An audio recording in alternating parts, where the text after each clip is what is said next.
कासव नेमके कुठे ठेवावे, तांदळात की पाण्यामध्ये? कासव पितळेचे पाहिजे की धातूचे की चांदीचे पाहिजे? तसेच कासवाचे महत्त्व आणि महात्म्य आपल्याला माहिती पाहिजे, यासाठी आपण या व्हिडिओमध्ये सर्व माहिती बघणार आहोत। तर नमस्कार मित्रांनो, कासव हे लक्ष्मीकारक असतं। ज्या घरात कासव असते त्या ठिकाणी लक्ष्मी स्थिर असते, पैशांची आवक सुद्धा वाढते। त्याचप्रमाणे कासव हे दीर्घायुष्य असल्या कारणाने ते घरात असणं चांगलं मानलं जातं। कासव ज्या घरात असल्याने घरात सकारात्मकता वाढते। कासवाबद्दल अशी धारणा आहे की ज्या घरात कासव असेल त्या घरात कधीही पैशाची कमतरता भासत नाही। हे केवळ घरात नाही तर ऑफिस, दुकान इत्यादी ठिकाणी ठेवता येते। हे छोटे कासव घरात सुख समृद्धी आणण्याचे काम करते। कासव घरात ठेवल्याने व्यक्तींची उत्पन्न वाढते। एवढेच नाही तर व्यवसायात नुकसानही होण्याची शक्यता देखील यामुळे कमी होत असते। आता कासव हे देवघरात कुठे ठेवायचे? घरात कासव असेल तर ते कुठे ठेवावे? तर बघा, सर्वात महत्त्वाचं म्हणजे आपण बघितलं असेल, आपण प्रत्येक मंदिरात गेल्यावर मंदिरामध्ये एक कासव असतं, ते पितळेचे कासव असतं आणि हे कासव नेहमी देवांच्या समोर दरवाजामध्ये ठेवलेले असते। आणि म्हणूनच आपण आपल्या देवघरामध्ये कासव ठेवताना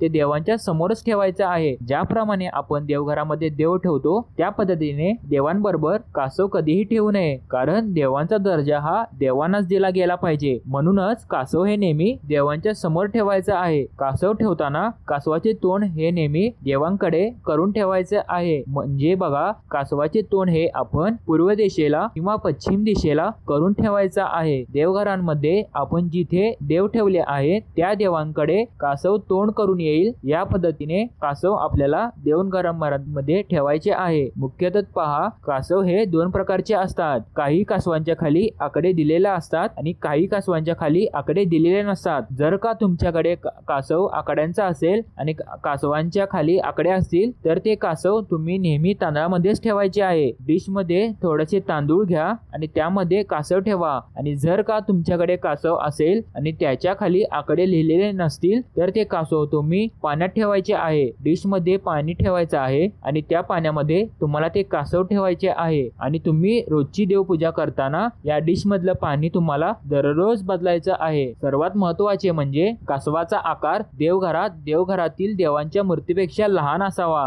कारण कासव हे आपल्याला देवळाच्या बाहेर जसं असतं तसंच आपल्याला देवघराच्या बाहेर ठेवायचे आहे। आणि ते लहान आकारामध्ये, आणि शक्यतो मंदिरामध्ये कासव हे पितळेचेच असते, कारण कासव घरात असणं हे महत्त्वाचं आहे। आपण जर का चांगले भावनेने कासव घरात ठेवले तर त्याचे आपल्याला सकारात्मक परिणाम व सकारात्मक फायदे बघायला मिळणार आहेत, कारण कासव घरात असणं हे सकारात्मकतेचे प्रतीक आहे। यामुळे घरातील वातावरण सकारात्मक राहते। कासव लक्ष्मीचे प्रतीक असल्यामुळे आपल्या घरात पैशाची आवक ही कायम स्वरूपात टिकून राहते। कष्ट हे प्रत्येकालाच करावे लागतात। कासव आहे म्हणून लक्ष्मी आपल्या घरात ऑटोमॅटिक येईल असं काही नाही। तर कासव हे आपण आपल्या देवघरात ठेवू शकतो। तर बघा, आपण कासव घरात ठेवताना या चुका आपल्याला करायच्या नाही। एक म्हणजे क्रिस्टल कासव तुमच्या देवघरामध्ये तुम्हाला ठेवायचं नाही, आणि दुसरं म्हणजे कासवाचं तोंड कधीही उत्तर दिशेला करायचे नाही। त्यानंतर कासवाची जागा ही नेहमीच एकाच ठिकाणी असावी। रोज कासवाची जागा तुम्हाला बदलायची नाही, आज इथं उद्या तिथं, तर असं काही करू नका। तर कासव तुम्ही तुमच्या देवघरात देवांसमोर तोंड करून ठेवा,